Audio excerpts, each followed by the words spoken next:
फेसबुकमा स्क्रोल गर्दै गर्दा म यो पोस्टमा गएर अल्झिएँ जहाँ एउटा युवतीले उसको बोयफ्रेन्डले उसको बर्थडेमा आउन नसकेको र आउन नसकेकोमा सरी पनि नभनेको भन्दै आत्महत्या गर्ने प्रयास गरेको भन्ने उल्लेख छ र यही एउटा घटनालाई मानिसहरूले फरक तरिकाले व्याख्या तथा विश्लेषण गरेका छन्।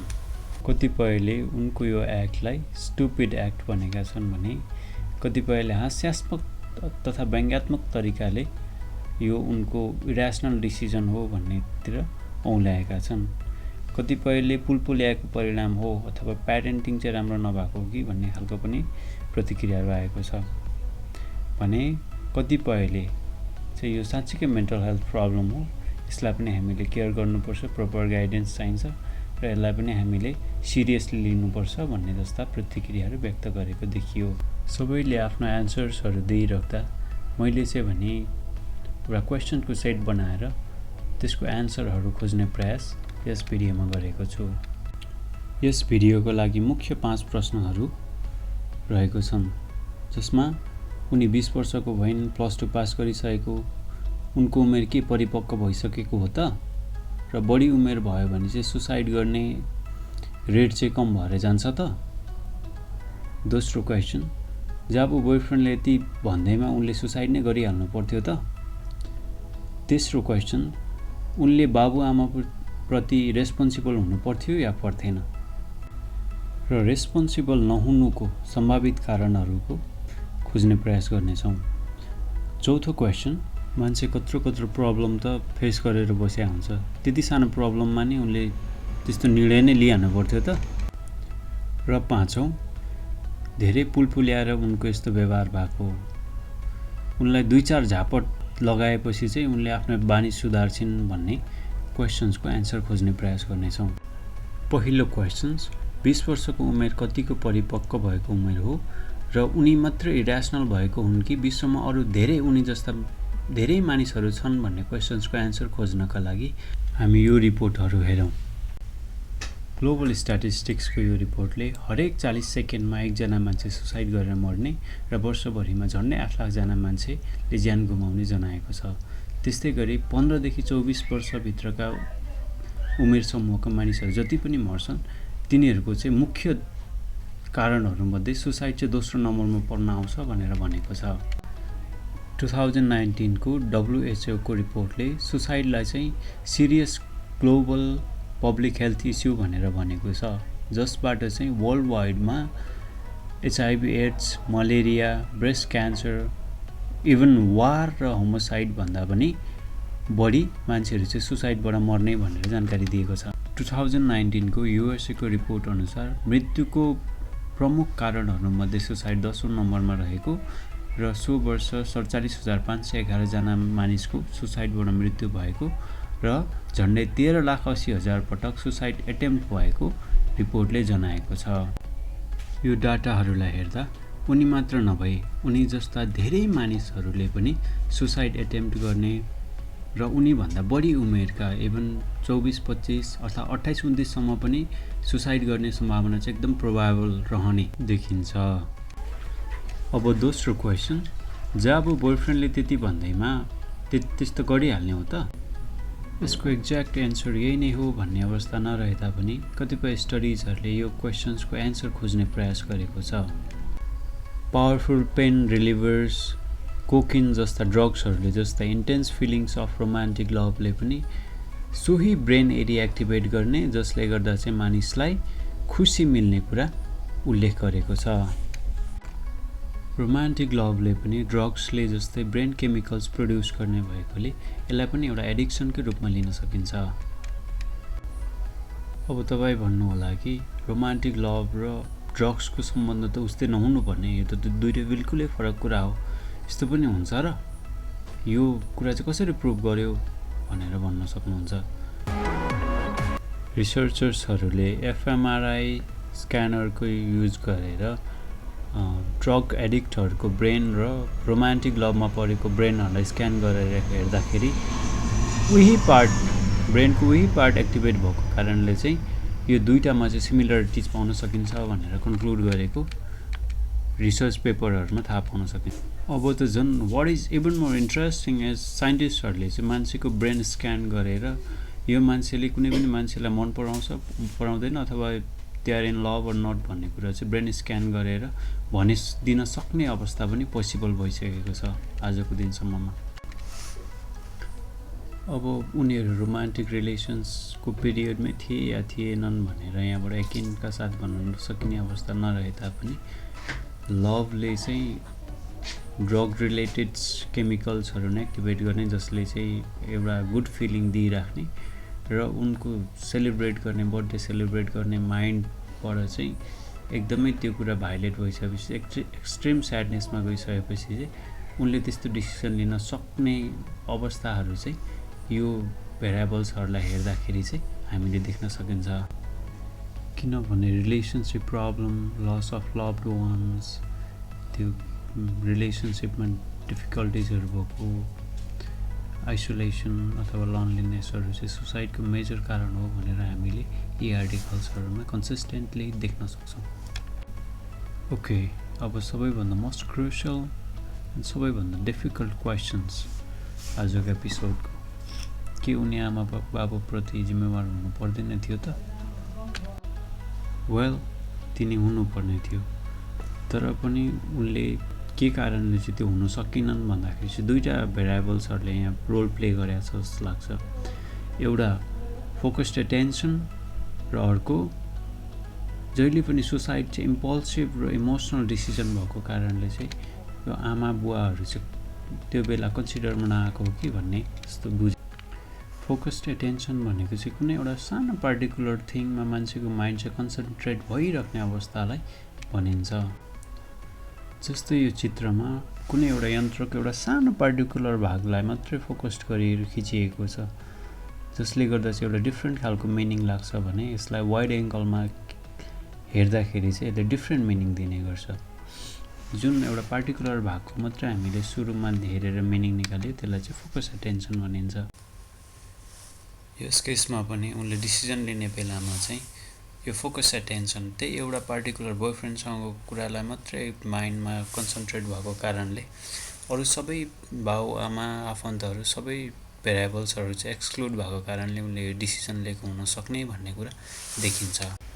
यदि उनले सोही बेलामा आमा बुबा आफन्तहरू सबै कुरा भेरिएबल्सहरू वाइड एङ्गल सर्टमा जस्तै हेरेको भए चाहिँ she might have taken different type of decisions.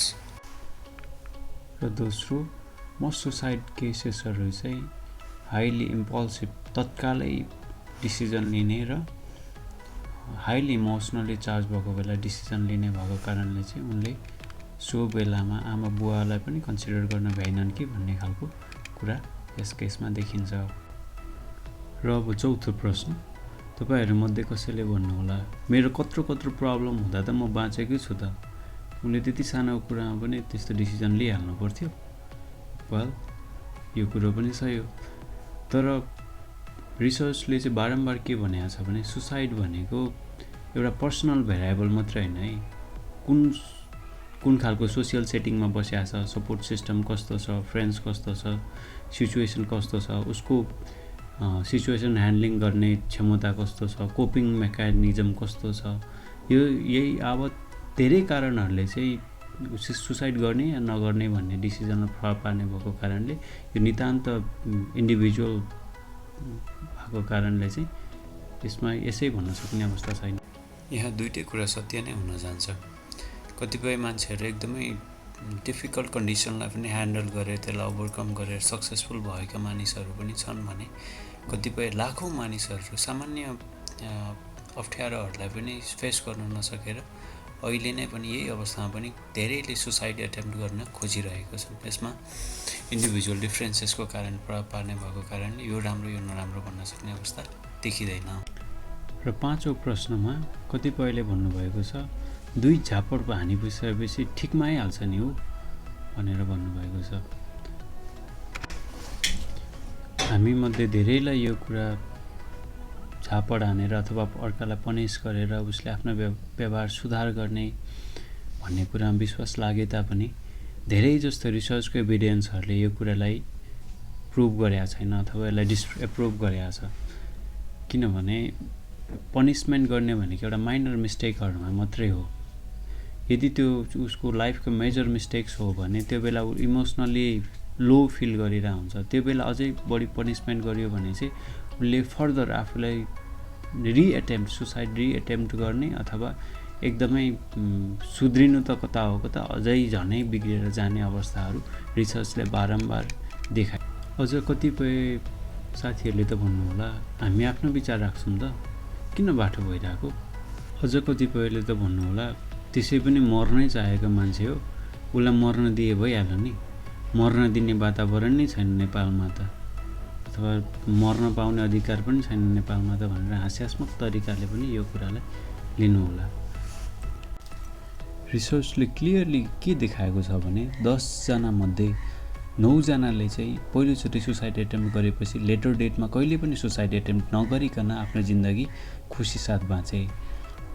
अब भन्नुहोस् यो मर्नेलाई मर्न दिनुपर्छ भन्ने विचार कतिको सही हुन सक्छ या सक्दैन, निर्णय गर्ने जिम्मा तपाईको हातमा। एउटा भनाइ नै छ नि, जसले प्रब्लम फेस गरेको छ उसले त्यो प्रब्लमलाई संसारकै सबैभन्दा ठुलो प्रब्लम देख्छ।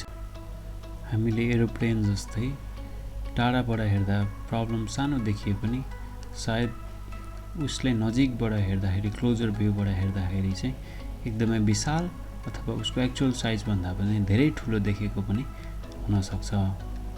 सुसाइड नहुने केही सकारात्मक पक्ष रहे तापनि here is the dark part. जसले पहिलोचोटि सुसाइड एटेम्प्ट गरेको छ उसले नै 3 महिना तथा 1 वर्ष भित्रमा फेरि सेकेन्ड एटेम्प्ट गर्न सक्ने र त्यो समयमा चाहिँ सक्सेस हुन सक्ने पनि अवस्था रहेको रिपोर्टले देखाएको छ। फर्दर रिपोर्ट्सले जसले पहिलोचोटि सुसाइड एटेम्प्ट गरेको छ उसलाई फिजिकल र मेन्टल असर पछिसम्म पनि हुने र उनीहरूको फ्यामिली इन्भाइरोमेन्ट कोवर्कर्सहरूसँग पनि एड्याप्ट हुनलाई टाइम लाग्ने देखाएको छ। जसले गर्दा हामीहरूले उनीहरूलाई मेन्टली सपोर्ट दिनुपर्ने, हेरेसमेन्ट बुलिङ तथा उनीहरूलाई इन्सल्ट गर्ने खालको व्यवहारबाट चाहिँ हामी टाढा रहनुपर्ने अति आवश्यक देखिन्छ। त्यसो भए अब हामीले के चाहिँ गर्नुपर्छ अथवा के चाहिँ गर्नु हुँदैन भन्ने सेक्सनतिर अब लागौँ। The first thing we have to improve is कि सुसाइड गर्ने मान्छे चाहिँ अपरिपक्व भएर सम्झाउन नसकिने खालको मान्छे हो। त्यो मान्छे चाहिँ खत्तम हो, केही गर्न नसक्ने अथवा त्यसलाई चाहिँ सम्हाल्नै नसक्ने खालको मान्छे हो भनेर सोच्न हामीले छोडिदिनु पर्यो। किन म यो किन भनिरहेको छु भने उनीहरूलाई चाहिँ हामीले एज अ नर्मल ह्युमन बिङको बारेमा सोचिदिनु पर्यो। किन रिसर्चले बारम्बार देखाइरहेको छ कि सो अफन कि रिपोर्ट्सले चाहिँ मान्छे खत्तम भएर भन्दा पनि नेगेटिभ इमोसन्सहरू ह्यान्डलिङ गर्न नसकेको अवस्था भएर अथवा समस्या आएको त्यो समस्या समाधान गर्ने बाटोहरू कुनै नदेखेर होपलेस भएर चाहिँ सुसाइड एटेम्प्ट गरेको रिपोर्ट्सहरूले देखाइरहेको छ। जसले गर्दाखेरि चाहिँ हामीले उसले सुसाइड एटेम्प्ट गर्यो भने चाहिँ दे निड हेल्प, यो चाहिँ उनीहरूलाई हेल्प चाहिएको छ भन्ने साइन हो भनेर बुझ्नु चाहिँ अति आवश्यक देखिन्छ। The second thing we have to improve upon कि अब हामीले उनीहरूलाई फर्स्ट उसको फिलिङ्स, उसको निड्स के छ, किन त्यस्तो भयो, कसरी उसको इमोसन जेनेरेट भयो भनेर एकदम एटेन्टिभली सुन्नु एकदमै जरुरी हुन्छ। हामी त्यसमा सहमत छौँ छैनौँ हामीले सुरुमा त्यो एक्सप्रेस नगरिकन उसले के कस्तो घटनाहरू भयो भनेर उसको होल स्टोरी सुन्नु चाहिँ एकदमै जरुरी देखिन्छ। यसको विपरीत उनलाई सबैभन्दा अहिले नचाहिएको कुरा, उनलाई काम नलाग्ने कुरा चाहिँ के हो भन्दाखेरि कसै ठुला मान्छेले दिने कमान्ड, उसलाई गरिने क्रिटिसिजम र उनले के गर्नु पर्थ्यो भनेर सुरुमा दिने एडभाइसहरू चाहिँ उनलाई सबैभन्दा नचाहिने कुराहरू हुन्। किन? अब तपाईँ भन्नुहोला कि उसले त्यत्रो ठुलो डिसिजन लिएको छ जसले गर्दा उसको बाबाआमालाई कत्रो ठुलो इम्प्याक्ट पर्न सक्थ्यो, आफन्तहरूलाई कत्रो ठुलो इम्प्याक्ट पर्न सक्थ्यो। त्यस्तो बेलामा नि हामीले सल्लाह नदिनु त? यस, आई डु एग्री कि हामीले सल्लाह दिनुपर्छ, तर सल्लाह दिँदाखेरि दुईवटा कुरामा एकदमै ध्यान दिनु जरुरी हुन्छ। सल्लाह आफूले दिए पनि त्यो कुरा सल्लाह मान्ने नमान्ने भन्ने अल्टिमेट डिसिजन उसैको हुने भएकोलाई यो दुईवटा कुरामा चाहिँ एकदमै ध्यान दिनुपर्छ। एउटा भनेको सल्लाहको फ्रेमिङ कस्तो छ र सल्लाह कुन बेला दिन्छ, टाइमिङ, दुईवटा कुरामा चाहिँ एकदमै ध्यान दिनुपर्ने हुन्छ। उसको कुरा नसुनिकन एडभाइस दिन थाल्नु र भरि बाल्टीमा पानी थाप्नु एउटै हुन जान्छ। किनभने एडभाइस पनि बाहिर खेरै भएर जाने, उसले सुन्नेवाला होइन, किनभने अल्टिमेट डिसाइडर उही हो। उसले तब मात्र सुन्छ जब उसको माइन्ड चाहिँ नै इम्टी हुन्छ। अर्थात् मेरो कुरा उहाँहरूले चाहिँ सबै बुझ्नुभयो, मेरो पर्सपेक्टिभ बुझ्नुभयो, मेरो समस्या बुझ्नुभयो भनेर बाल्टी खाली भयो जस्तै उहाँको माइन्डसेट पनि फ्री भयो, त्यो इम्प्टीनेस भयो भने देन हामीले पनि हाम्रो एडभाइसहरू दिन सक्छौँ। त्यो कुरा उहाँहरूले पनि मनन गर्न सक्नुहुन्छ हैन। त्यसपछि मात्रै उहाँहरूले हाम्रो एडभाइस पनि सही छ है, यसले मलाई बुझेर दिएको एडभाइस हो, अब चाहिँ मैले एडभाइसलाई सोच्नुपर्छ एडभाइसमा र मैले आफूलाई सुधार्नुपर्छ भन्ने अवस्था त्यति बेला मात्रै रहला जस्तो लाग्छ मलाई। एडभाइस दिँदा ध्यान दिनुपर्ने दोस्रो कुरा भनेको फ्रेमिङ अफ एडभाइस हो। यसलाई यो इक्जाम्पलबाट बुझ्ने प्रयास गरौँ। मानिलिउँ कि यो चित्रमा लडेको मान्छे तपाईँ हो। तपाईँ लगभग 10 वर्षको हुनुहुन्छ। तपाईको दाइसँग तपाईँ पहाड घुम्न जाँदै हुनुहुन्छ। तपाईँ ठेस लागेर लड्नुभयो। त्यो बेलामा त हिँड्नै जान्दैनस्, त खत्तम मान्छे, त फटा, आँखा त कहिले भुइँमा हेर्दैनस् भनेर भन्दाखेरि तपाईँ उठेर केयरफुल हिँड्नेतिर मोटिभेटेड हुनुहुन्छ कि ओहो त लडिसस् नि, दुखी होला है, अब हेर्दाखेरि चाहिँ अलिकति हिलोहरू हेरेर हिँड्नुपर्छ, यस्तोमा चिप्लेर लड्न सकिन्छ भन्यो भने तपाईँ मोटिभेटेड भएर अगाडि केयरफुल भएर हिँड्न चाहिँ मोटिभेटेड हुनुहुन्छ। रिसर्चले बारम्बार यो दोस्रो खालको एडभाइसले चाहिँ धेरै काम गर्ने भनेर एभिडेन्सहरू दिइरहेको छ। अब त्यस्तै यहाँ भइरहेको टेन्डेन्सी हेरौँ त, हामीले धेरै कमेन्ट्सहरूमा चाहिँ ऊ खत्तम मान्छे, यस्तो उस्तो व्यङ्ग्य गर्ने गरिरहेको भनेको कतै त्यो पहिल्यै अप्सनतिर त हामी गइरहेको छैनौँ। धेरै हामीले उसले के गर्नु पर्थ्यो, के गर्न सक्थ्यो भन्ने खालकोतिर एडभाइस चाहिँ कम भएको जस्तो लाग्छ। त्यसो भए तपाईँ भन्नुहोला कि एडभाइस चाहिँ कस्तो दिनु पर्यो त अब हामीले? वेल, एडभाइस यस्तै हुनुपर्छ भनेर कुनै पनि स्पेसिफिक्स फर्मुला नभए पनि इट्स साउन्डेड लाइक दिस। जस्तो नम्बर 1, कुन चाहिँ best future she nearly missed. जस्तै उनी मोडलिङ गरे मान्छे, कोर्स गरे मान्छे, she would be a great model अथवा एकदमै पपुलर एक्ट्रेस बन्न सक्ने सम्भावना एकदमै बढी हुन सक्थ्यो।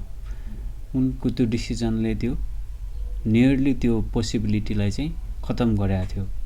उनी ग्रेट मोडल अथवा एक्ट्रेस भएर त्योभन्दा खुसी हुने अवस्था पनि रहन सक्थ्यो। अर्को भनेको अब यो त भइसक्यो, अब के एकदमै राम्रो हुनसक्छ भनेर भन्यो भने त यो एटेम्प्ट गरिसकेपछि उनलाई मेन्टल हेल्थको बारेमा थाहा भयो, कोपिङ स्किल्स, कम्युनिकेसन स्किल्स हैन, त्यो स्किल्सको बारेमा उनले अवेयर हुँदै गइन्। त्यसपछि उनले सोसियल एक्टिभिस्ट हैन, मेन्टल अवेरनेसको बारेमा जानकारी दिने अथवा ब्लगर हैन, मेन्टल हेल्थको बारेमा अरूलाई सपोर्ट गर्ने कुनै एउटा राम्रो कामको सुरुवात गर्न सक्छन्। अझै पनि त्यो एउटा बेस्ट पार्ट हुनसक्छ। तेस्रो भनेको चाहिँ त्यो डिसिजनले एक्सट्रिम ब्याड कन्सिक्वेन्सेस के ल्याउन सक्थ्यो त उनको आफन्तहरूलाई।